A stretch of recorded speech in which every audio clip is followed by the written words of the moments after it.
The summer sky over Barcelona felt electric the day Lamine Yamal quietly turned 18, as if the warm Mediterranean air itself knew something grand was about to unfold. Just days later, he walked into the Camp Nou offices and inked a new long-term deal, his signature sealing the promise of years to come. Can you imagine the swell of pride in his chest as he thought back to his first touch on Camp Nou's hallowed turf? And from that moment on, the journey took on a new shape, one that would lead him not only deeper into the heart of Barca, but onto the back of the world's most famous shirt. That shirt, of course, bore the weight of legends. When Ansu Fati departed, the No. 10 shirt felt like an empty throne yearning for a worthy heir. The moment Barcelona's board quietly handed Lamine the jersey, they weren't just passing him a piece of fabric, they were entrusting him with history. You could see it in his eyes as he lifted the shirt, a mix of wonder, determination and respect. The golden thread of past greats like Johan Cruyff and Lionel Messi seemed to tingle beneath his fingertips. How would this teenager honour a number that had carved its own legend? There were whispers, of course, questions about whether someone so young could carry such expectations. But on a pleasant evening in late July, under the floodlights of a second pre-season friendly against FC Seoul, Lamine began to answer them.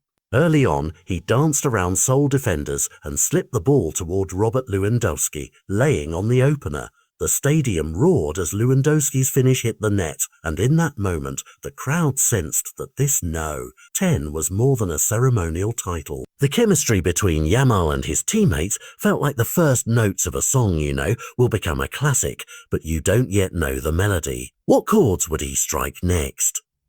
Just 10 minutes later, in the 14th minute, Lamine stepped forward to write the next verse himself. He picked up the ball near the halfway line, weaving past a defender with the grace of a runner, stepping through sunlight filtering through leaves. His boots kissed the grass in a rhythm, both urgent and controlled. He lofted a pass toward a teammate, only to see it flick off a defender's boot. The rebound careened back to him, and in a heartbeat, he drew back his kicking leg and let loose. The shot thundered along the turf, low, rifled, and unerringly true.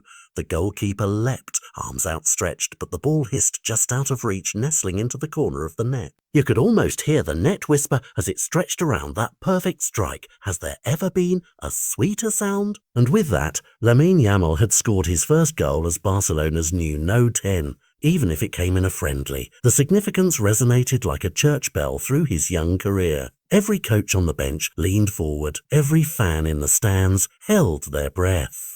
On his face, a bright grin spread wide, as if he could scarcely believe he'd done it. You could feel the weight lifting from his shoulders, replaced by something lighter. Joy, yes, but also resolve. Could this be the moment that truly launched his reign? When the final whistle blew, the scoreboard read 2-0, but the true score was different. It was hope 1, doubt 0. Lamine walked off the field under a shower of applause, the No. 10 shirt clinging to his back like a second skin. He paused at the tunnel entrance, turning his gaze back toward the pitch, taking in the echo of cheers that trailed after him. This goal, however friendly the setting, was a statement. A teenager had begun to write his name into Barcelona's storied tapestry. Now comes the real test. Could he carry this spark into the season that lies ahead?